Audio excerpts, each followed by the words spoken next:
¿Qué tienen en común Brittany Murphy, Michael Jackson y Whitney Houston? Todos murieron de forma repentina y todos tienen la firma del mismo hombre en su acta de defunción, el forense Ed Winter.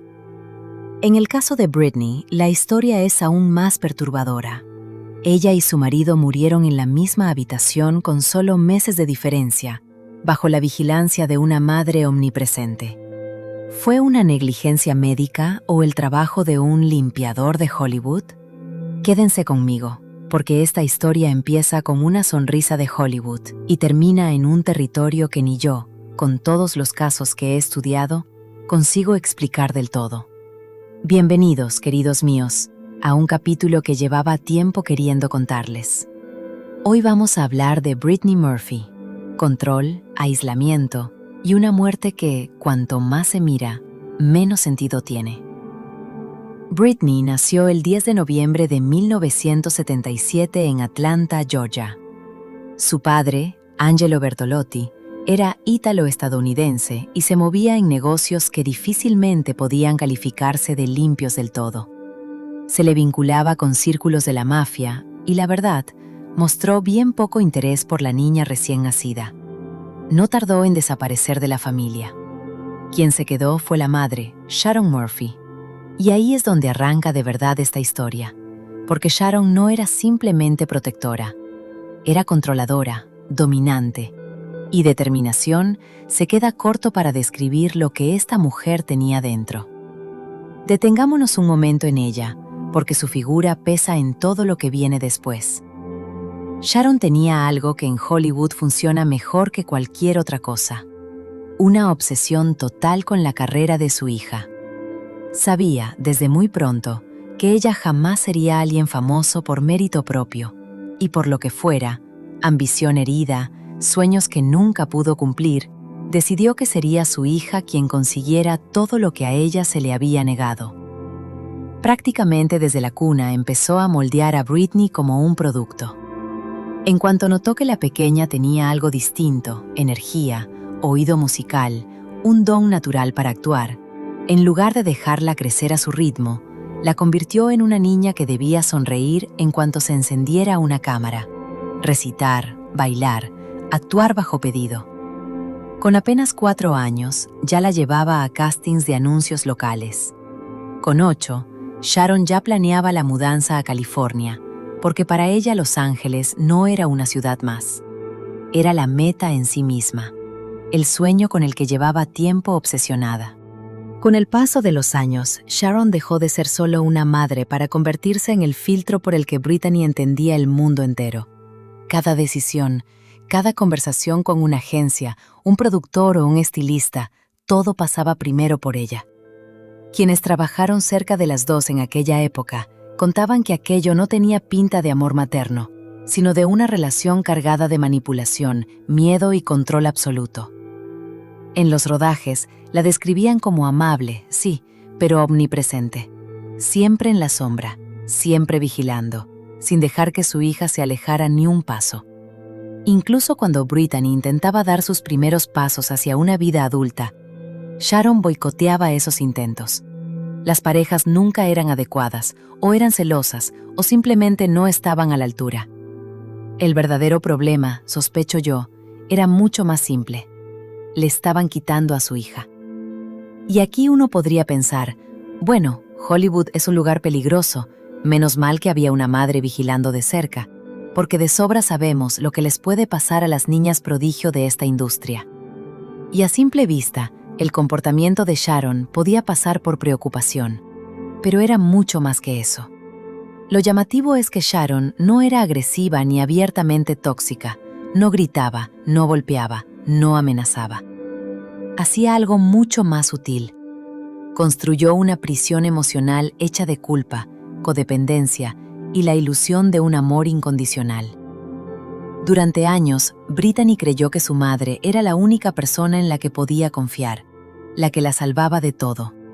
Y sin embargo, la verdad pudo ser justamente la contraria. Era Sharon quien la mantenía atrapada, empujándola frente a las cámaras para satisfacer una ambición que nunca fue realmente de su hija. Curiosamente, Sharon jamás buscó protagonismo para sí misma, al menos no al principio. No pisaba alfombras rojas ni daba entrevistas. Operaba entre bastidores, silenciosa, como una directora que nunca aparece en pantalla, pero que sostiene toda la producción con mano de hierro. Con el tiempo, empezó a vérsela no ya como madre, sino como el verdadero centro de poder, la manager de facto de la vida de Brittany. Y como criminóloga, les puedo decir una cosa. Cuando un vínculo es demasiado cercano, demasiado simbiótico, demasiado hermético, no deja espacio para respirar. A veces el amor de una madre puede ser tan letal como su ausencia. Volvamos a Brittany. A los 9 años empezó clases profesionales de interpretación y sus profesores enseguida vieron en ella un talento genuino. No era solo una niña encantadora, tenía magnetismo, algo auténtico, y la cámara la adoraba. Al escuchar tantos elogios, Sharon decidió, sin pensárselo 2 veces, dejarlo todo. Renunció a su trabajo, vendió buena parte de sus pertenencias y se mudó con su hija a ese Los Ángeles tan ansiado. Pero Los Ángeles es un lugar particular, una ciudad que finge ofrecer oportunidades mientras en realidad se alimenta de las debilidades ajenas. Y Brittany era joven, ingenua y absolutamente dependiente de su madre. No sabía funcionar como individuo, no conocía otro mundo que el que Sharon había construido para ella. Aún así, la carrera despegó a toda velocidad. Con 13 años llegaron los primeros papeles en series, luego los castings para producciones mayores, y cuando apareció en la ya mítica Fuera de Onda en 1995, con apenas 18 años, ya se hablaba de ella como la próxima gran estrella. Pero el mundo solo veía el encanto de la pantalla. Nadie miraba detrás de las cámaras. Nadie veía que Brittany vivía como encerrada en una pecera. En las entrevistas sonreía y decía que su madre era su mejor amiga, que eran inseparables, que sin ella jamás habría sobrevivido en esta industria. Pero ya había señales, pequeñas grietas. El personal de los rodajes recordaría después que Sharon estaba siempre ahí, siempre controlando, que Brittany a menudo miraba a su madre antes de responder cualquier pregunta, que no tomaba ni la decisión más insignificante sin consultarla. Con los años, esa dependencia no disminuyó, al contrario, se profundizó. Mientras otras actrices se independizaban, se iban a estudiar, formaban sus propias familias, Brittany seguía viviendo con Sharon.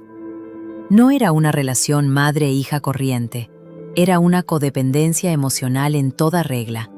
Todo lo que hacía era, en el fondo, para las dos. Todo lo que sentía tenía que pasar el filtro materno. Incluso cuando entraba en relaciones de pareja, Sharon estaba siempre presente en segundo plano. Y esa cercanía asfixiante marcaría cada paso siguiente de Brittany, en la elección de sus parejas, en la pérdida de su propia identidad, en el hecho de que, en los momentos más importantes de su vida, nunca hubo nadie de fuera que tuviera verdadero acceso a ella. En los medios, aquel dúo madre e hija parecía encantador. 2 mujeres avanzando juntas por el fuego infernal de Hollywood. Pero si uno mira más hondo, ve otra cosa. Una relación tan simbiótica que no dejaba espacio para vivir. Pasemos ahora a la carrera de Brittany, que debo admitir que arrancó realmente bien. Toda esa infancia dedicada a la actuación, el canto, los castings, dio sus frutos en papeles cada vez más grandes.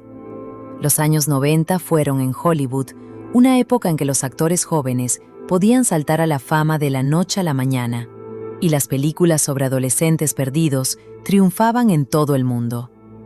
Fue justo entonces, en 1995, cuando Brittany apareció en Fuera de Onda, el papel que marcó el punto de inflexión de su carrera. Graciosa, un poco torpe, encantadora, pero sobre todo genuina. El público la adoró. No solo actuó con naturalidad, fue ese personaje.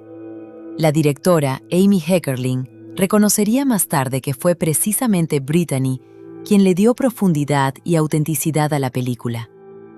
Pese a las críticas entusiastas, no la coronaron como estrella número 1.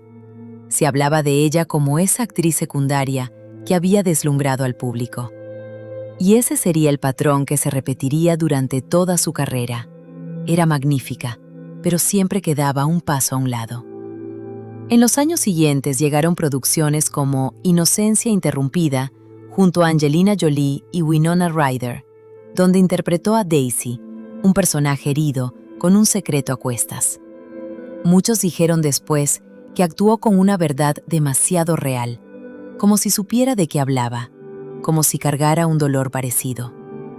En 2001 llegó el drama Nunca digas nunca jamás junto a Michael Douglas, y su frase susurrada se volvió icónica, tan citada que terminó incrustada en la cultura popular como sello del thriller psicológico.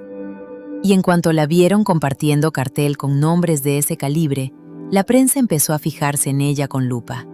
La pérdida de peso, los ojos más grandes, las mejillas más hundidas. Empezaron las preguntas sobre si tenía un trastorno alimentario, si tomaba algo para mantener esa figura. Ella lo negaba todo. Decía que simplemente estaba creciendo, dejando atrás a la niña para convertirse en mujer. Pero la gente de los rodajes veía otra cosa. La veían pasar hambre, desaparecer en el camerino durante ratos larguísimos, reaparecer luego junto a una madre que la controlaba en todo momento, esquivando a los hombres, salvo que Sharon los aprobara. En 2002 llegó la gran oportunidad, compartir cartel con Eminem en la icónica 8 millas. Su papel, Alex, era algo completamente distinto a lo anterior. Por fin podía demostrar que sabía interpretar mujeres fuertes y peligrosas. Por fin podía dar el salto al primer plano. Y la película fue un éxito considerable. La crítica la elogió. Todo apuntaba a que Brittany se convertiría por fin en una estrella de verdad. Pero entonces, ocurrió algo inexplicable. En lugar de aprovechar el impulso, empezó a rechazar papeles, y buenos, como el de Una mente maravillosa o el de Rockstar. Decía que necesitaba descansar, que buscaba tranquilidad, pero en Hollywood, ese tipo de pausa tiene un precio. Su nombre empezó a desaparecer de las listas de casting. La industria empezó a dejarla de lado. ¿Consecuencias? En vez de grandes producciones, llegaron propuestas de cine de serie B, de bajo presupuesto. En vez de papeles, llegaron rumores extraños sobre su comportamiento. Se decía que era conflictiva, inestable, poco profesional, que llegaba tarde, que directamente dejaba de aparecer en los rodajes, que le costaba memorizar sus líneas, que estaba distinta. Pero nadie se preguntaba por qué. Nadie indagaba qué pasaba fuera de cámara. Era solo juicio, condena sin matices. Nadie se molestó en mirar más hondo. Amigos que mantuvieron contacto con ella en esa época la describían como alguien dulce, lleno de empatía, pero también profundamente inquieto. Una compañera de rodaje dijo que Brittany tenía la mirada de un animal acorralado, hermosa, pero siempre alerta, siempre lista para huir. Al mismo tiempo, circulaban rumores de una supuesta ingratitud hacia los productores, de que rechazaba demasiados papeles que podrían haberla consagrado, de que seguía siendo demasiado leal a una Sharon que, según se decía, saboteaba algunas negociaciones, presionando para que Brittany solo participara en proyectos seleccionados y alejándola de cualquiera que no cumpliera con sus criterios. En la práctica, Brittany iba desapareciendo, no solo de las pantallas, sino de la vida pública en general. Su aspecto se fue volviendo cada vez más frágil, a veces directamente inquietante. En la prensa empezaron a circular fotografías de alfombras rojas, donde parecía casi un espectro. Ojos enormes, hombros descarnados, y esa sonrisa extraña, forzada, incómoda. Y aquí un pequeño paréntesis mío. Siempre que veo a alguien sonreír, me fijo en sus ojos, en si también sonríen. Y es algo muy poco frecuente, se lo aseguro. Mucha gente sonríe de forma forzada, poco sincera. Y eso es justo lo que siento al mirar esas fotos de Brittany. La boca ríe, pero los ojos están tan tristes y vacíos que resulta francamente perturbador. También empezaron los problemas con su voz. Y aquí quiero remarcar algo. Britney tenía verdadero talento como cantante, y creo sinceramente que si hubiera apostado por esa vía, habría tenido un éxito enorme. De joven cantó en una banda, llegó a grabar algunas canciones, pero cuanto más avanzaba su carrera, más se apagaba esa faceta. Cuando le preguntaban por música respondía con evasivas, como si no le estuviera permitido hablar del tema. ¿Por qué? Porque su madre quería que fuera actriz, no cantante. Según Sharon, las cantantes ganaban menos que las actrices. En 2006, puso voz a la pingüina Gloria en la exitosa cinta animada Happy Feet y cantó el tema Somebody to Love. Parecía un nuevo comienzo, pero después llegaron proyectos cada vez peores. En la industria no dejaban de circular rumores de inestabilidad mental, y no era cuestión de talento. Era que Britney ya no tenía fuerzas ni gente a su alrededor capaz de apoyarla de verdad, porque el apoyo de su madre se reducía a presión y control. Estaba desconectada de sus contemporáneos, sin independencia, sin libertad de ningún tipo. Simplemente iba a la deriva. ¿Hacia dónde? Pues como suele pasar, hacia relaciones tóxicas. Seamos claros, Hollywood no es un lugar hecho para el amor sincero y auténtico. Es una ciudad que se nutre de la fascinación, la obsesión y las rupturas retransmitidas al mundo entero. Normalmente se trata de que alguien se beneficie del otro, se aproveche, se alimente de él. Para Britney las relaciones nunca fueron sencillas, y quizá la razón sea que nunca entró en ninguna estando realmente sola. Siempre estaba su madre presente. Y cuando una relación empieza siendo un triángulo, aunque la tercera persona se mantenga callada en la sombra, tarde o temprano todo se rompe. Su primera pareja mediática seria fue Ashton Kutcher.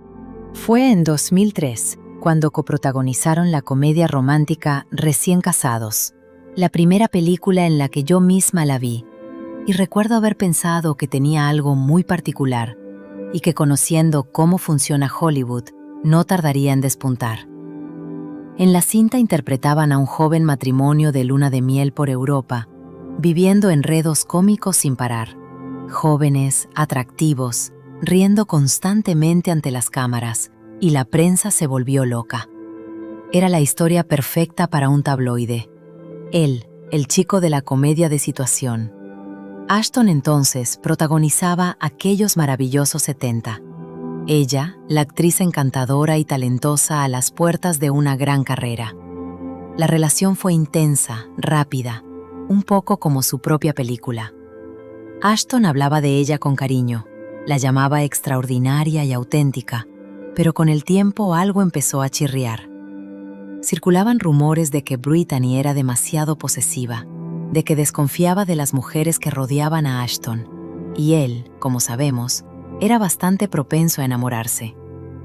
Algunos apuntaban que Sharon trataba a Ashton con una frialdad evidente y que eso terminó pesando en la relación. Tras la ruptura, Ashton dio algunas entrevistas en las que, sin hablar mal de ella, tampoco entraba jamás en detalles, más bien esquivaba el tema. Años después de la muerte de Britney, cuando le preguntaron si se arrepentía de no haber intentado ayudarla, respondió solamente: «Ese no era mi papel. Intentamos querernos el uno al otro, pero no todo se puede arreglar». Después de Ashton llegó Eminem, una relación breve, intensa, prácticamente extraoficial. Se conocieron, como ya mencioné, en el rodaje de 8 millas, y la química entre ambos se notaba tanto en pantalla como fuera de ella. Pero Eminem tenía sus propios demonios, igual que Britney. En sus canciones aparecen ecos de esa relación, cargados de emoción y de dolor. Tras la muerte de Britney, Eminem soltó una sola frase: «No llegué a decirlo todo». Y con eso bastó para que las especulaciones no se apagaran, ni siquiera hoy. Luego apareció Joe Macaluso, un actor poco conocido. Britney hablaba de planes de boda, de comprar una casa, de una vida normal. Pero unos meses después la relación se rompió de golpe. Oficialmente por visiones incompatibles del futuro, diferencias irreconciliables, como suele decirse. ¿Cuánto puede esconderse detrás de esa frase, verdad? Extraoficialmente volvió a hablarse de que Britney no era capaz de cortar el cordón umbilical con su madre, de que Sharon no aceptaba a ese hombre, de que interfería en la relación, de que era imposible vivir los tres juntos. Después vinieron otros hombres, directores, actores, músicos.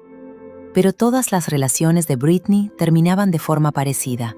Al principio, emoción, romanticismo, esperanza. Después, incertidumbre, distanciamiento, decepción. Y Sharon siempre presente, siempre cerca, siempre metida en algún punto entre ellos, señalando los defectos de cada pareja de su hija.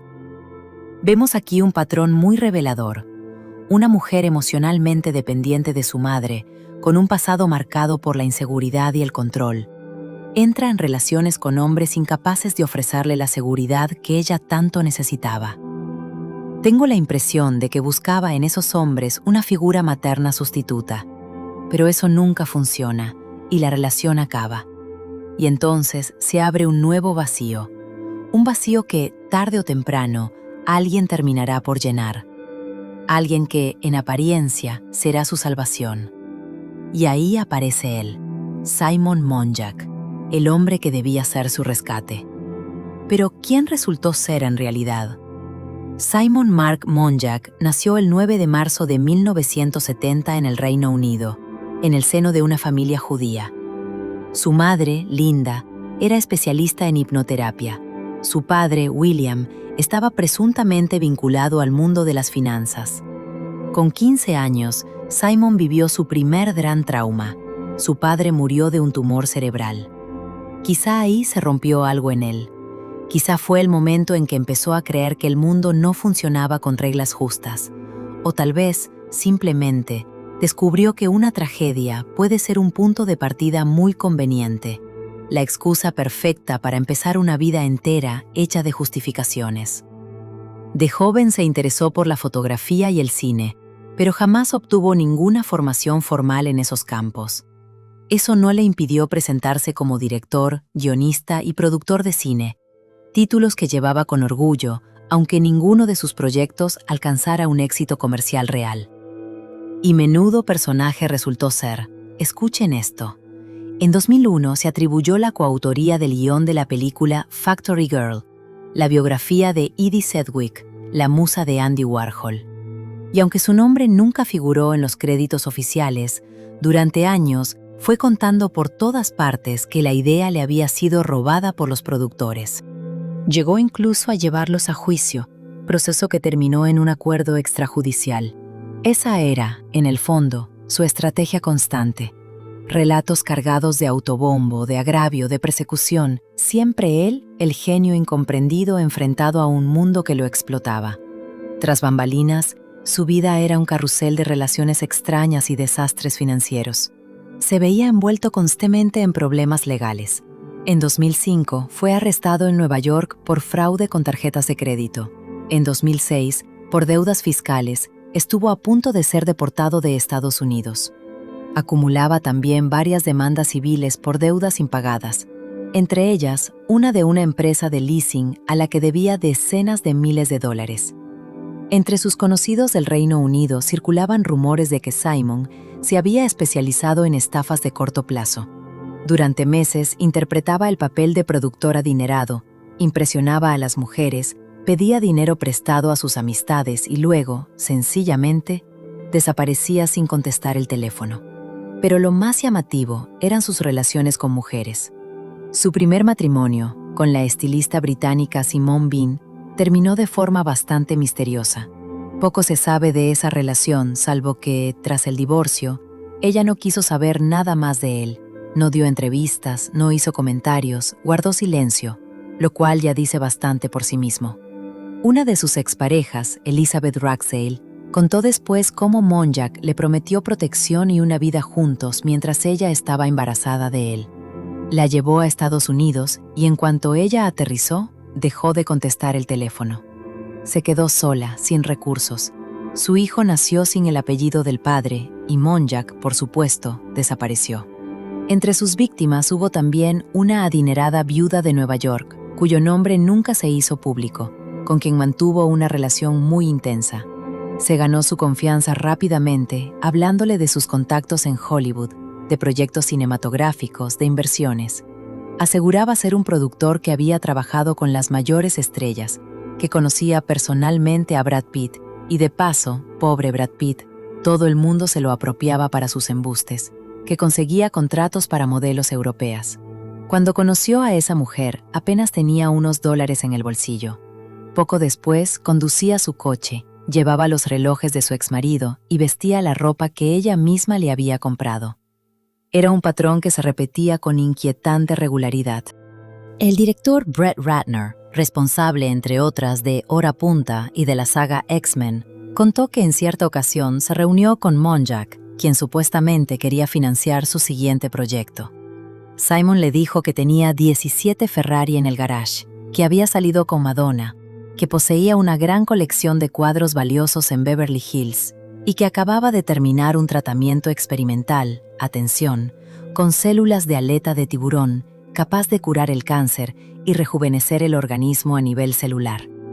Aseguraba tener acceso a financiación suiza, conocer a gente del Mossad, haber resuelto un asunto para la familia real británica. Ratner pensó de inmediato, aquí hay gato encerrado y muy gordo.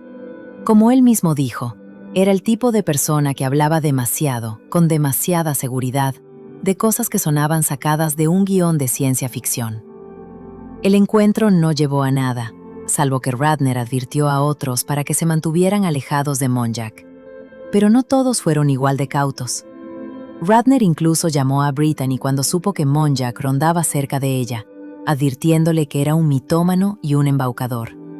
Pero por desgracia, ella no quiso creerle. Y es una lástima, porque tal vez hoy seguiría viva. Simon tenía la capacidad de meterse en la vida de la gente justo en los momentos en que era más vulnerable. Tras una pérdida, un divorcio, en plena depresión, actuaba como un buitre.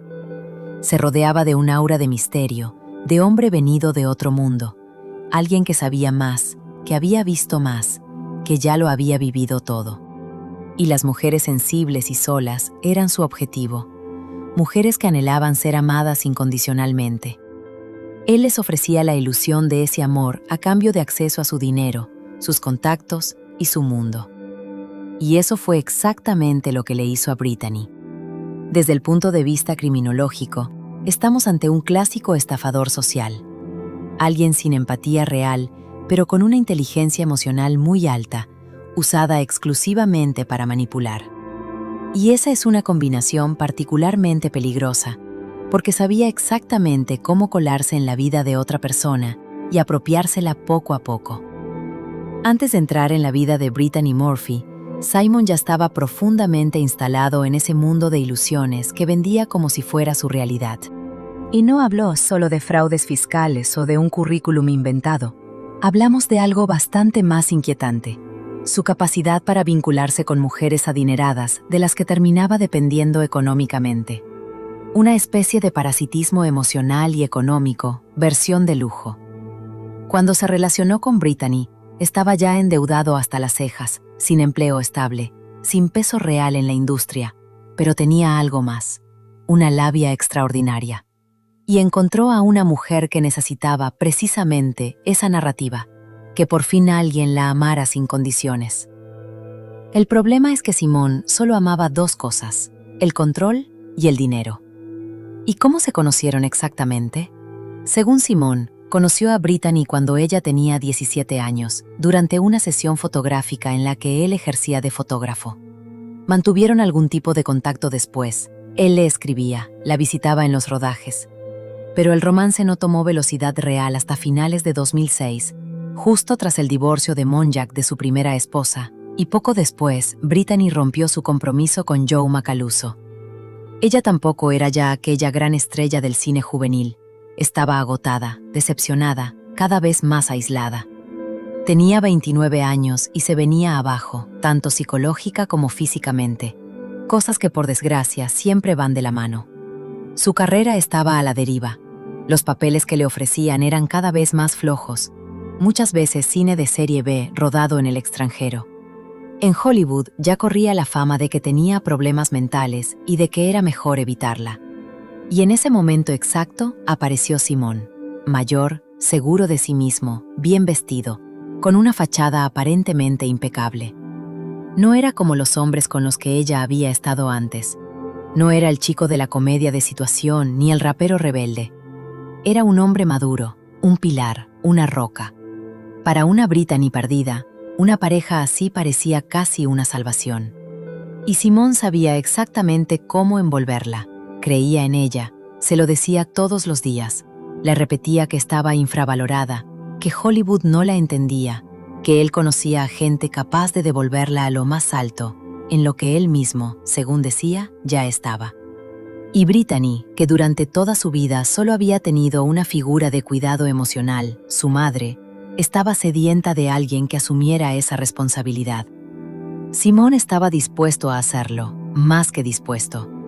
Su relación avanzó desde el principio a un ritmo inquietantemente rápido. En cuestión de meses, Brittany no solo se vinculó con él sentimentalmente, sino que se casó. La boda, secreta, se celebró en 2007, sin invitados, sin prensa, sin nadie de su vida anterior presente. Todo fue rápido, íntimo, envuelto en misterio. Simon tomó el control de inmediato. Se convirtió en su manager, su portavoz, su asesor personal, su chofer, su guardaespaldas. Empezaron las llamadas a directores, productores, medios, todas hechas por él. Cancelaba reuniones y Brittany, siempre presente en los medios, sonriente, habladora, comenzó a apagarse.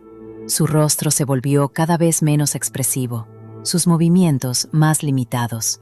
Se la veía sobre todo junto a Simon, siempre extrañamente pegada a él, siempre mirándolo de una forma rara. Ustedes mismos, si ven esas fotografías, notarán que hay algo perturbador en ellas. Y la madre estaba ahí, en algún rincón de todo eso. Probablemente ella misma llegó a creer que Simon era su salvación. Era una casa de 3 personas, porque los 3 vivían juntos. Brittany, Simon, Sharon, un sistema de poder totalmente cerrado. De cara al público, Brittany y Simon aparentaban normalidad. Los fotografiaban juntos en estrenos, daban entrevistas en las que hablaban de amor, de hijos futuros, de un porvenir compartido. Pero por dentro, todo se desmoronaba. Brittany empezó a enfermar con frecuencia. Problemas respiratorios sorprendentes para su edad, desmayos, debilidad, síntomas gripales, trastornos gástricos, y según varias fuentes, llegó a tomar hasta una docena de medicamentos al día, algunos recetados por médicos, otros recomendados directamente por Simon. Él aseguraba entender de medicina alternativa, decir tener contactos entre especialistas europeos. Al fin y al cabo, según contaba, así se había curado él mismo de un cáncer con células de aleta de tiburón, lo cual, dicho sea de paso, era mentira. Jamás tuvo cáncer. Otro embuste más. Insistía en que Brittany no necesitaba atención médica convencional, que eso la debilitaba, que él sabía mejor. Y ella le creía, porque necesitaba creer en algo. Su relación era tóxica, pero no de forma evidente. No había gritos, ni violencia física, ni escándalos públicos. Era una toxicidad silenciosa, lenta, como el monóxido de carbono, incolora, inodora, letal. ¿No les recuerda esto, otra vez, al mismo patrón que con la madre? Simon decía amarla, y al mismo tiempo la aislaba de todo lo que pudiera darle independencia. La tenía completamente bajo su control, incluso en algo tan básico como su aspecto. Brittany había sido en su día un ícono de estilo, pero en los últimos años de su vida eso cambió radicalmente. Simón elegía su vestuario, sus zapatos, sus complementos. Según contó una estilista, en las apariciones oficiales, Brittany empezó a parecer cada vez más una muñeca disfrazada, como sacada de los años 50. Y eso no era todo. Según antiguos colaboradores, Simón incluso le indicaba cómo sonreír. Llegó a decirle textualmente: «Sonríe abierta, pero sin enseñar los dientes, si no pareces rara». Cuando en una rueda de prensa Brittany rompió a llorar, Simón interrumpió el encuentro y literalmente se la llevó de la mano mientras le susurraba algo al oído. Le exigió que se operara la nariz, que se pusiera carillas dentales, que adelgazara, aunque él mismo se había dejado ir bastante físicamente, sin que eso le impidiera señalar los supuestos defectos de ella. Es más, en un rodaje llegó a despedir a la maquilladora y decidió maquillarla él mismo. El resultado, dicen, es que parecía un payaso. En 2009, Brittany estuvo a punto de firmar un contrato para una película de gran presupuesto. El director estaba interesado, el casting prácticamente cerrado. Pero el acuerdo se cayó. ¿Por qué? Porque Simone, sin que ella lo supiera, llamó al productor y exigió cambios en las condiciones del contrato, con tono agresivo y un aire de superioridad. El productor rompió las negociaciones. Y esto se repitió muchas veces. Brittany empezó a ser vista como problemática y poco fiable, pero en realidad era Simone quien saboteaba su carrera, buscando sacarle el mayor dinero posible y subiendo las condiciones en el último momento. El resultado era siempre el mismo: la descartaban. La casa que Brittany compró en 2003, adquirida nada menos que a Britney Spears, iba a ser su refugio. Con el tiempo se convirtió en su prisión. Y lo digo en serio. La entrada tenía cerradura de huella dactilar, las cortinas siempre corridas, la casa perpetuamente a oscuras. Brittany, Simone y Sharon vivían allí los tres juntos, pero por los testimonios de gente del entorno y de la industria, queda claro que nadie entraba en esa casa sin el consentimiento de Simone. Era como una fortaleza extraña. Asistentes que en su día visitaban a la actriz contaron que de un día para otro perdieron todo contacto con ella. Su teléfono pasaba por Simone, sus correos los respondía Simone, incluso la compra de comida la gestionaba él. Ella dejó de tener contacto con el mundo, y no porque quisiera. Según un jardinero que trabajaba entonces en la zona, la casa parecía un búnker. Persianas siempre bajadas, ninguna visita, solo una luz encendida en el baño. Por las noches, con frecuencia, se hacían sesiones de fotos de estilo oscuro, inquietante. Simone la vestía como una muñeca, pero de las que salen en películas de terror. Todo aquello resultaba profundamente perturbador. Y ya que hablamos de esa casa, una curiosidad. Se dice que Britney Spears huyó de ella tras vivir lo que ella misma describió como un encuentro paranormal, convencida de que unos espíritus malignos intentaron empujarla por las escaleras, lo que la llevó a abandonar la propiedad y vendérsela a Brittany Murphy. Interesante, ¿no? Sobre todo teniendo en cuenta lo que viene después. En esa casa se acumulaba una cantidad enorme de medicamentos recetados, unos a nombre de ella, otros de Sharon, otros de Simone y algunos más sin nombre identificable. Todo guardado en armarios del baño, de la cocina, junto a la cama. Tener un botiquín así, de por sí, no significa nada, pero según los investigadores, Brittany llegó a consumir hasta 12 sustancias distintas al día, sin supervisión médica, y no eran suplementos. Simone aseguraba entender de farmacología. Decía ser él quien determinaba las dosis. Sostenía que los médicos tradicionales eran unos charlatanes, peligrosos incluso. Y Brittany le creyó. En su último año de vida, no se hizo ni una sola analítica de rutina. En una de sus últimas apariciones conjuntas ante las cámaras, Simone y Brittany dieron una entrevista para los medios. Estaban sentados uno junto al otro en un sofá. Simone, como siempre, hablaba muchísimo, siempre tenía más que decir. Brittany casi no abría la boca. Cuando la periodista intentó preguntarle por sus planes profesionales, Simone respondía por ella. Cuando ella intentaba añadir algo, él la interrumpía diciendo: «Dile, cariño, que ahora estás descansando». En un momento dado, Brittany miró a cámara y dijo solo una frase: «Soy muy feliz, tengo todo lo que necesito». Pero sus ojos decían otra cosa, una imagen realmente triste. Después empezaron a ser prácticamente invisibles. Solo aparecían fotos de aeropuertos, ella demacrada, con ojeras profundas, aferrada al brazo de Simone, o encerrada en el coche con la mano tapándose la cara ante los paparazzi. Algunos decían que parecía víctima de maltrato, otros que parecía enferma, pero todos coincidían en algo: aquella ya no era Brittany Murphy. La chica encantadora y magnética de ojos enormes había desaparecido. Solo quedaba una sombra, y en esa sombra estaba a punto de apagarse. Lleguemos entonces al momento culminante de esta historia. Es noviembre de 2009. Brittany regresa del rodaje de una película llamada Poison Ivy: The Secret Society, una producción de bajo presupuesto, pero que podría haberle dado el empujón para volver a activarse. Por desgracia, apenas unos días después de empezar el rodaje, la despidieron del proyecto. ¿Motivo oficial? Diferencias artísticas. El motivo real, según el equipo, era que Brittany estaba físicamente demasiado debilitada para trabajar. Tos, fiebre, dificultad para respirar.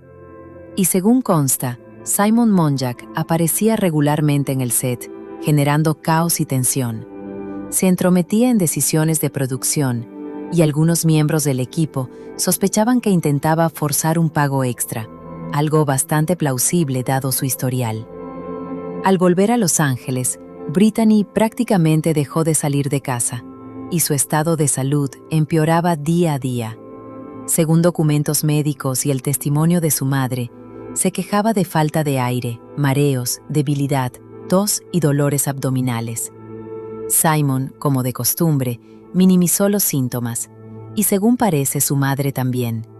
Decían que era un simple resfriado y se negaban a llamar a un médico a casa. En el baño de esa vivienda se encontrarían después nada menos que 91 frascos distintos de medicamentos. Y llegó el 20 de diciembre de 2009, un domingo. Brittany estaba muy débil tras varios días con gripe. Se quejaba de falta de aire y dolor abdominal. Sobre las 8 de la mañana, su madre la encontró tirada, inconsciente, en el suelo del baño, cerca de la ducha. Intentó reanimarla de inmediato. Después se unió Simon. En ese momento, Brittany habría dicho a su madre: «Mamá, no puedo respirar, ayúdame». Y también: «Mamá, me estoy muriendo, te quiero». Después perdió el conocimiento. La madre llamó entonces a emergencias, y esa llamada, por cierto, puede encontrarse hoy en Internet. Les advierto que es realmente estremecedora. Los servicios de emergencia continuaron la reanimación en el lugar y trasladaron a Brittany al hospital. Al llegar a urgencias seguía en estado crítico, y finalmente, hacia la 1 de la madrugada, los médicos certificaron su muerte por un paro cardíaco súbito. Brittany Murphy se fue a los 32 años. Hablemos ahora de las causas. Oficialmente se determinó neumonía, anemia e intoxicación por medicamentos. No se detectaron drogas, no había alcohol, no hubo violencia física. El forense escribió después: en condiciones normales, el organismo de una mujer sana y bien alimentada de 32 años habría podido superar la infección. Pero la carencia de hierro y el agotamiento extremo pudieron jugar un papel clave en el paro cardíaco repentino. Añadió también que de haber acudido al médico, probablemente seguiría viva, pero no acudió. ¿Por qué? La muerte de Brittany desató una conmoción y muy pronto, apenas días después, empezaron a surgir preguntas. ¿Por qué llegó a ese estado? ¿Por qué Simon y Sharon, viviendo bajo el mismo techo, no la llevaron antes a un médico?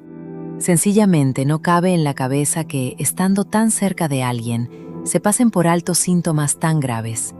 Y lo eran, de verdad graves. Los medios especulaban, los fans lloraban, las estrellas enviaban condolencias. Pero en la casa de Brittany la vida siguió, y de una forma de lo más peculiar. Simon Monjack y Sharon Murphy se quedaron en la vivienda, y no de forma temporal, para quedarse.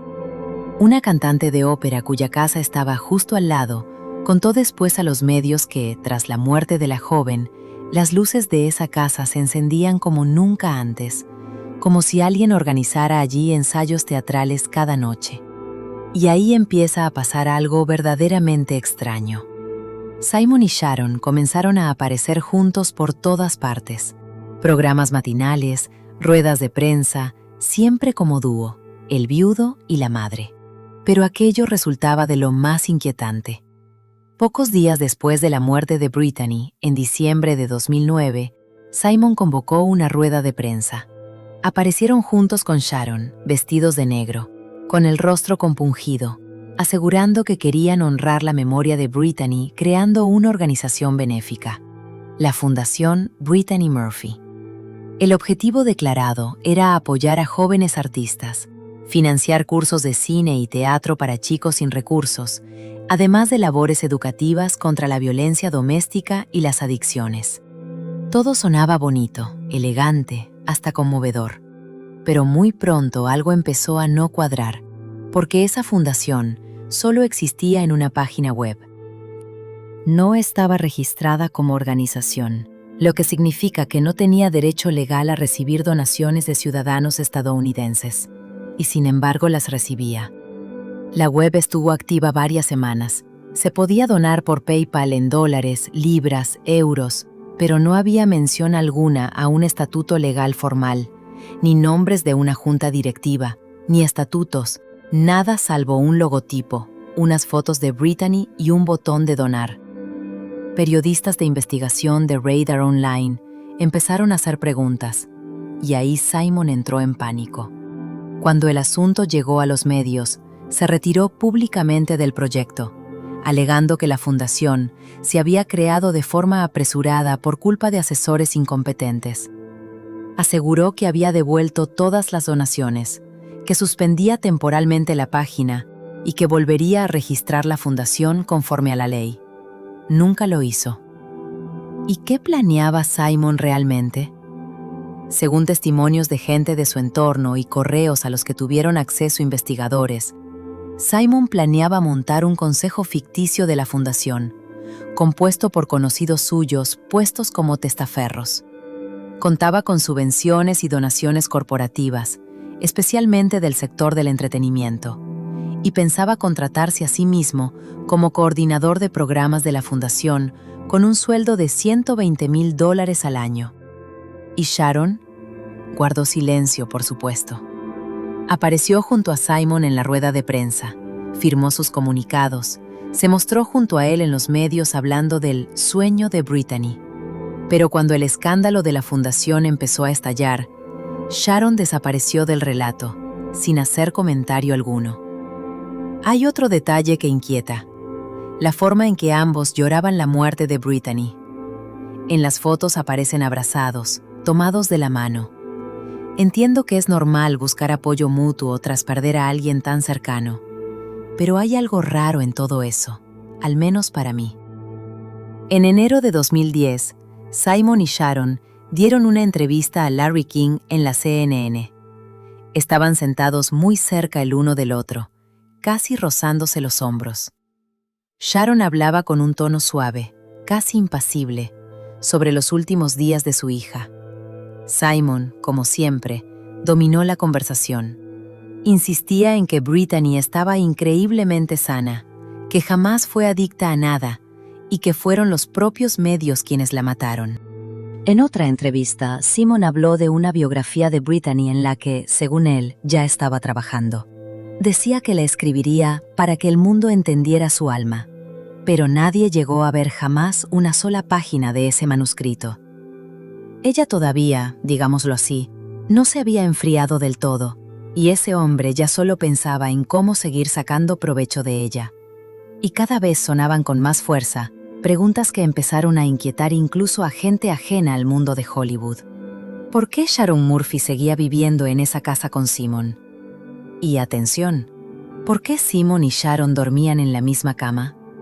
Sí, no es un rumor, es un relato que proviene de miembros del equipo de investigación y de periodistas. Una periodista contó textualmente: los encontramos en el dormitorio. Vimos rastros de la presencia de 2 personas en una misma cama. Sharon jamás lo comentó de forma directa. Cuando le preguntaban, respondía con evasivas. Éramos una familia, nos manteníamos unidos. Nadie sabe cómo es el duelo de verdad hasta que lo vive. Simon, por su parte, hablaba de forma todavía más extraña. En una entrevista llegó a afirmar: Sharon es la única persona que entendía a Brittany tan bien como yo. Después de su muerte nos acercamos. Es algo natural. Algunos llegaron a sugerir abiertamente que Sharon y Simon eran pareja. ¿Los unía una relación íntima? ¿Había nacido antes de la muerte de Brittany o solo después? Hasta hoy no hay respuesta. Sharon lo niega todo, pero cuando los periodistas le preguntaron si no le parecía impropio compartir habitación con el marido de su hija fallecida, respondió únicamente: «La gente no entiende el duelo y no entiende la cercanía». Y así vivieron un tiempo, hasta que un día Simon empezó a encontrarse muy mal. Sufría diabetes tipo 2, trastornos neurológicos y, según sus propias palabras, episodios de depresión. Tras la muerte de Brittany, su estado psicológico empeoró. Decía sentir su presencia en cada habitación, pero nunca buscó ayuda profesional. En su lugar, tomaba cantidades enormes de medicamentos. Y así, el 23 de mayo de 2010, la policía recibe un aviso desde la misma dirección donde, 5 meses antes, había muerto Brittany Murphy. En el dormitorio, los servicios de emergencia encuentran el cuerpo de Simon Monjack. Quien lo encontró y pidió ayuda fue, otra vez, Sharon Murphy. La muerte se certificó hacia las 10 de la noche. Simon tenía apenas 40 años, y de nuevo no había señales de violencia ni de allanamiento. No había drama, solo silencio, y esa repetición que da escalofríos. La causa de la muerte de Simon Monjack: insuficiencia pulmonar aguda de origen inflamatorio y anemia. Exactamente lo mismo que en el caso de Brittany. Además, se detectaron trastornos cardiovasculares y presencia de analgésicos y sedantes, también de venta libre. Ni drogas ni alcohol. En resumen, 2 adultos, relativamente jóvenes, mueren con apenas unos meses de diferencia. La ceremonia fúnebre se celebró el 27 de mayo de 2010. Simon Monjack fue enterrado justo al lado de su esposa, lo que generó una tormenta de indignación, porque muchos lo culpaban directamente de la caída de Brittany. Tras la muerte de Simon, Sharon volvió a comportarse de una manera extrañamente serena. Hablaba a los medios con aplomo, agradecía el apoyo recibido. Sostenía que Simon estaba demasiado destrozado tras la muerte de Brittany como para seguir viviendo, que ella lo entendía, que estaban muy unidos. 2 muertes, el mismo lugar, la misma causa. Fue suficiente para desatar una avalancha de especulación. Internet literalmente explotó. Hilos en foros, comentarios bajo artículos, investigaciones improvisadas de aficionados y, por supuesto, teorías conspirativas. Vamos a repasarlas. La primera teoría habla de un envenenamiento por metales pesados causado por Sharon y Simon. Es, quizás, la más ruidosa, la más técnica, basada en unos análisis toxicológicos privados encargados por el padre de Brittany, Angelo Bertolotti. El padre, que hasta entonces había tenido un contacto muy esporádico con ella, empezó tras su muerte a aparecer cada vez más en los medios. Encargó un análisis toxicológico independiente utilizando muestras de cabello de Brittany que había conseguido, según se dice, saltándose los procedimientos oficiales. El encargo llegó a un laboratorio independiente en Colorado, y los resultados fueron impactantes. El laboratorio publicó un informe en el que se detectaba presencia de metales pesados en concentraciones muy superiores a lo normal, compatibles con la exposición a compuestos tóxicos como los usados en venenos para ratas. Según el toxicólogo Carl Jensen, ese tipo de exposición podía indicar una intoxicación crónica, por ejemplo mediante la administración de dosis microscópicas de veneno a lo largo del tiempo. Dicho de otra forma, alguien podría haberla estado envenenando de manera sistemática. Pero otros expertos rebatieron rápidamente esta hipótesis, argumentando que las muestras se habían conservado sin la supervisión adecuada, que podían haberse contaminado ambientalmente y que no cumplían los criterios forenses exigibles. También señalaron que Brittany se teñía el pelo regularmente, lo cual podía haber alterado los resultados de rastros de metales en el cabello. Es más, si el veneno se le hubiera administrado, por ejemplo, la comida, debería aparecer en la raíz del cabello y aparecía en el tallo. Los expertos concluyeron que las toxinas estaban en la fibra capilar, no en el torrente sanguíneo, lo que apunta más bien a que provenían de la coloración. Pero el padre se mantuvo firme, tercamente firme.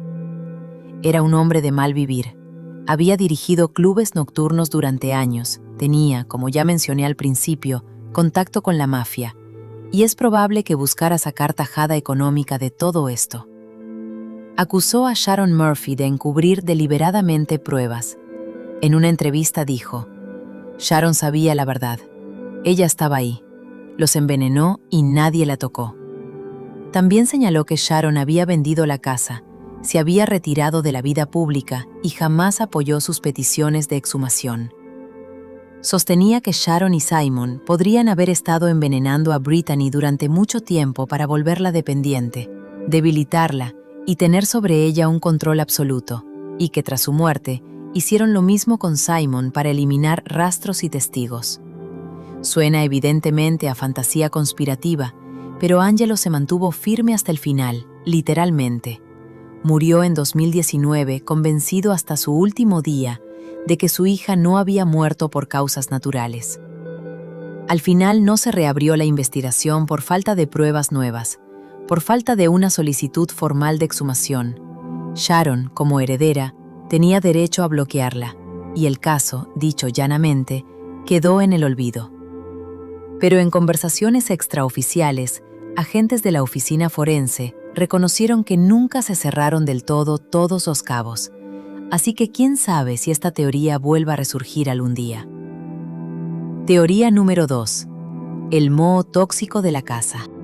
En 2010, el conocido tabloide TMZ publicó que la vivienda donde murieron Brittany y Simon podría estar infectada de moho negro tóxico, capaz de provocar reacciones alérgicas severas, enfermedades respiratorias y, en casos extremos, la muerte. Brittany vivió muchos meses en esa casa. Simon, tras su muerte, siguió allí de forma continua y también habría resultado afectado. Al parecer, incluso Sharon llegó a reportar problemas respiratorios. Se decía que el moho era visible a simple vista cerca de las ventanas, además de estar oculto en el sistema de ventilación o de aire acondicionado. Pero el Departamento de Salud Pública de Los Ángeles realizó estudios y no confirmó la presencia de concentraciones tóxicas de moho, al menos no suficientes para matar a una persona. Aún así, pienso yo, no puede haber sido del todo irrelevante. Ellos comían mal, dormían mal, vivían mal, tomaban constantemente medicamentos, así que ese tipo de toxina, incluso en concentraciones bajas, quizás pudo contribuir de alguna manera al deterioro progresivo de su salud. No lo sé. Son solo conjeturas mías. No soy especialista en el tema. Si alguien que entienda de esto nos lee, que deje su opinión. Tercera teoría. Aislamiento y control farmacológico deliberado por parte de Simon y Sharon. Esta teoría habla menos de venenos y más de la trampa psicológica en la que Brittany cayó y de la que ya no logró salir. Simon y Sharon fueron, según esta versión, generando poco a poco una dependencia de medicamentos en Brittany, tanto física como psicológica.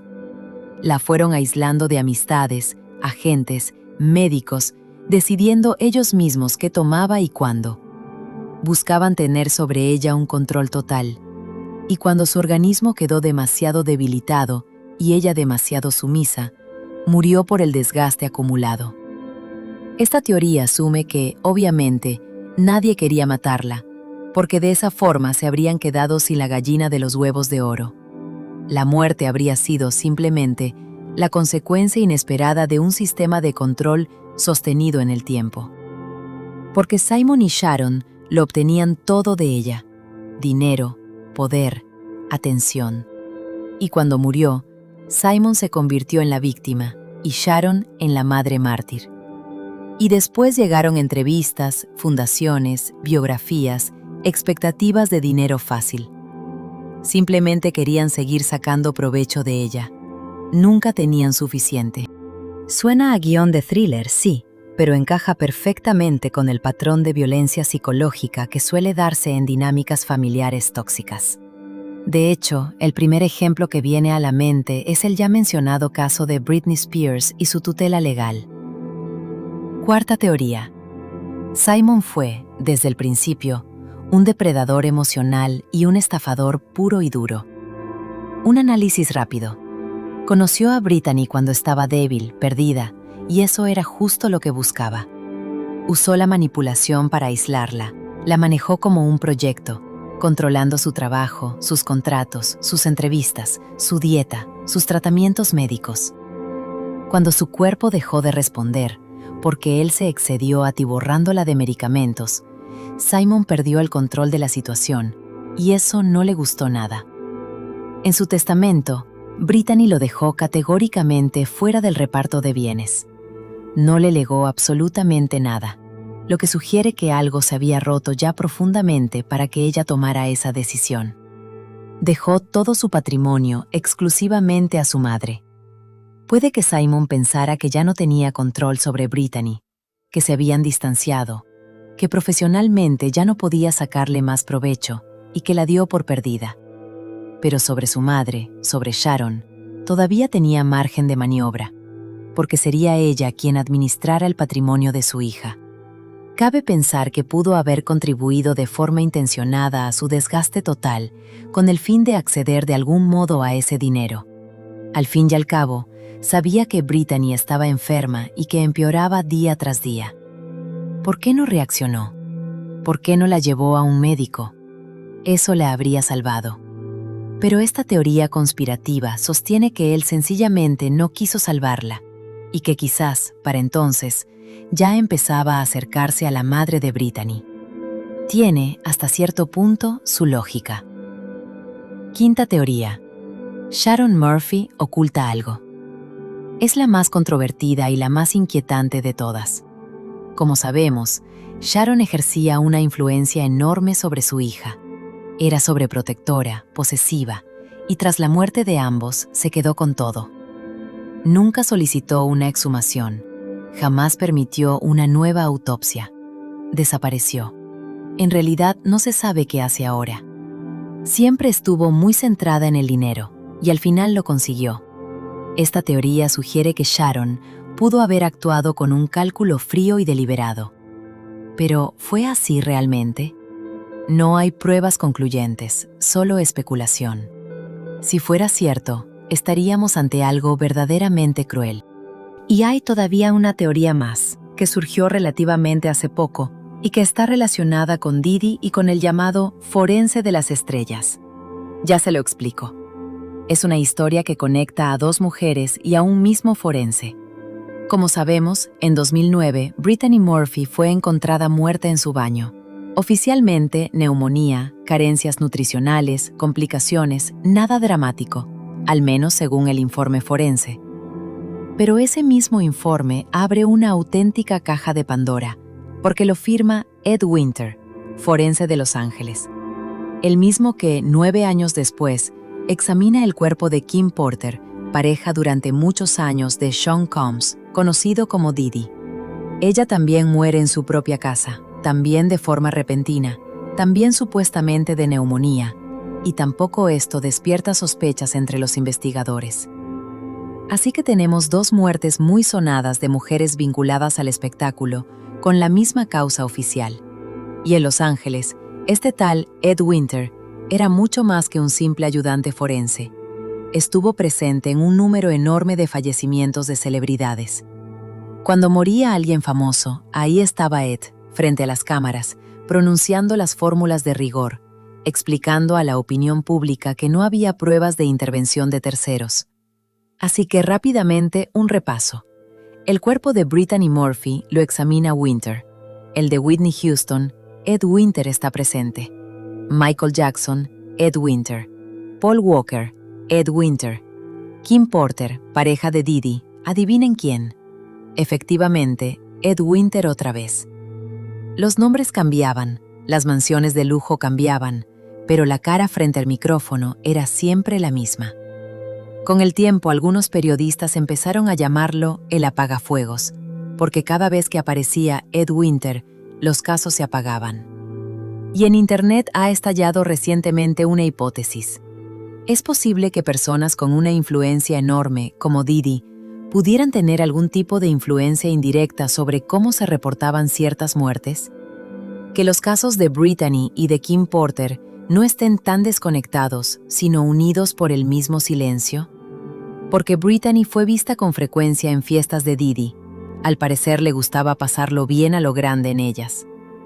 Esta teoría, insisto, especulativa, sugiere que quizás Brittany presenció algo, que Diddy quiso silenciarla y que, dado que conocía a gente muy influyente y conocía a Ed Winter, no le habría resultado difícil.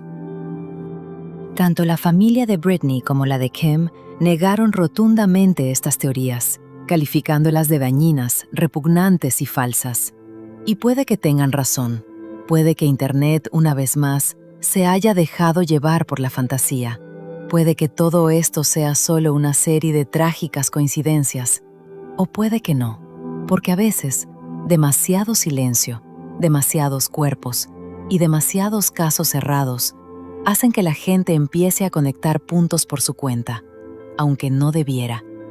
Para terminar, hablemos también del asunto del dinero, porque resulta bastante interesante. Brittany dejó testamento, legándoselo todo a su madre, pero la herencia de Brittany estaba, en la práctica, vacía. No había dinero, porque todo lo que podría haberle dado a Sharon algo de estabilidad, y con lo que de hecho contaba, fue sacado a toda prisa por Simon. El dinero desaparecía de las cuentas bancarias ya antes de la muerte de Brittany, y justo después, Simon retiró alrededor de $3 millones. A la madre solo le quedó la casa, que además terminó vendiendo por la mitad de su valor. Cuando Simon murió, dejó decenas de miles de dólares en deudas, cuentas bancarias hechas un caos y llenas de sospechas. En sus notas privadas se encontraron listas de nombres, algunos tachados, otros con anotaciones del tipo transferir vía Liechtenstein o saldar con Max, aunque con cautela. ¿Quién era ese Max? Nadie llegó nunca a averiguarlo. Entonces, ¿dónde está todo ese dinero que Monjack sacó del entorno de Brittany? Porque no pudo simplemente evaporarse en el aire, y el tipo tampoco llevaba un tren de vida tan ostentoso como para habérselo fundido todo. Ahí es donde vuelve a aparecer nuestro Diddy.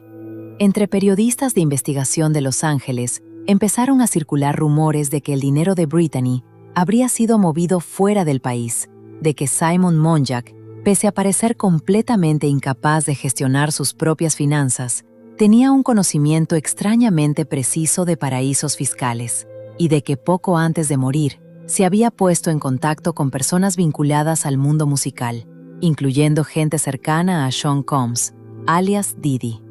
Suena absurdo, sí, pero cuanto más se profundiza, menos parece casualidad. Monjack sostuvo durante años que trabajaba en proyectos de cine y música que iban a cambiarle la vida, que colaboraba con gente importante de la industria. Cuando los periodistas rastrearon su correo electrónico, encontraron mensajes dirigidos a personas vinculadas al management de artistas de hip hop de Miami y Nueva York. No eran correos del tipo, tengo una idea para una película. Eran conversaciones concretas sobre transferencias, inversiones, garantías y recuperación de liquidez. Lo más llamativo es que, en uno de esos correos, Simon mencionaba las iniciales SC como garante de cierto acuerdo. Y claro, SC puede ser cualquiera, pero también podría ser Sean Combs, es decir, Diddy, ¿no? Además, el contexto de esas conversaciones y sus vínculos con la industria musical arrojan sospechas precisamente sobre Diddy, quien en aquel entorno y en aquella época tenía un poder enorme. Combs jamás fue vinculado formalmente al caso. No existe inicio ninguna acusación oficial, pero en un mundo donde el dinero desaparece más rápido que los remordimientos, rara vez quedan huellas a la vista. Otro rastro apareció en 2012, cuando periodistas de Rolling Stone intentaron seguir la pista de sociedades vinculadas a Monjack en Luxemburgo. Encontraron una empresa llamada Auron Eco Holdings, que durante un breve periodo tuvo los derechos de un guión sin realizar que, supuestamente, Simon había escrito para Brittany. Esa empresa transfirió más de $200,000 a una cuenta en Bahamas perteneciente a una persona anónima, sin relevancia ni patrimonio conocido, probablemente un testaferro. Ese dinero terminó retirándose en efectivo desde distintos cajeros y, sencillamente, se esfumó. En la red empezaron a circular teorías de que Simon había usado la muerte de Brittany para sacar dinero, blanqueado a través del acceso a derechos de propiedad intelectual sobre proyectos inconclusos de la actriz. Dinero que habría terminado, de forma aparentemente legal, en su propio bolsillo. ¿Ayudó Didi en esto? ¿Es pura teoría conspirativa o algo intermedio? Vale la pena recordar que Didi, en años posteriores, fue acusado en repetidas ocasiones de negocios turbios, manipulación y control abusivo sobre artistas. El FBI investigó sus actividades y cuando en 2024 se produjo un registro en su mansión, los medios volvieron a desempolvar viejos casos. Y entonces resurgió también el caso de Brittany Murphy, porque uno de los agentes que colaboró en la investigación sobre Didi reconoció extraoficialmente que existían vínculos con una persona que en su día se había encargado de las finanzas de una celebridad fallecida de Los Ángeles. No se dieron nombres, pero todo apuntaba a Simon. Y en medio de todo esto, ¿dónde queda Sharon? No se ha pronunciado sobre las especulaciones. Aquella mujer que hasta hace poco vivía a la sombra de su hija y de su yerno, desapareció de repente de todos los radares. Dejó de dar entrevistas, renunció a demandas por difamación que podría haber emprendido y probablemente habría ganado. No luchó por recuperar el dinero desviado, ni siquiera se presentó en eventos públicos dedicados a recordar a Brittany, como si toda esta historia la hubiera consumido por completo. No se sabe dónde está ahora, ni qué hace con su vida. ¿Terminó heredando algo más que una casa vacía y un duelo eterno? No. Todas las señales apuntan a que a Sharon solo le quedaron el dolor y las facturas por pagar. Ni millones, ni fama. Se quedó completamente sola. Y así, queridos míos, todo el mundo recuerda a Brittany Murphy como aquella chica de ojos enormes, de voz temblorosa y esa sonrisa que siempre parecía pedir disculpas por existir. Pero la verdad es que Brittany nunca tuvo una vida normal. Su madre, Sharon, en lugar de ser un refugio seguro, fue la primera persona que le enseñó que el amor había que merecerlo, que tenía que ser obediente, callada, estar siempre disponible, que si no actuaba, no existía, y si no generaba dinero, no era necesaria. Hollywood solo terminó lo que Sharon había empezado. La convirtió en un producto, y cuando dejó de ser rentable, la arrojó al basurero de la historia. Hollywood destruye, sí, pero casi siempre a personas que ya llegaron rotas de antes. Y Simon fue, en todo esto, el clavo final en el ataúd. En realidad, Brittany no necesitaba más papeles. Necesitaba una sola cosa que nunca tuvo: una vida normal, calidez, cuidado desinteresado. Se apagó en silencio, sola, sin ayuda, no porque quisiera irse, sino porque nadie la retuvo a tiempo. Me quedo con la duda de qué piensan ustedes de todo este caso, y en particular de todas estas teorías que circulan por la red. ¿Quién creen realmente responsable de la muerte de Brittany? ¿Y qué opinan de esas posibles conexiones con Didi? Los dejo con esa pregunta abierta hasta la próxima historia.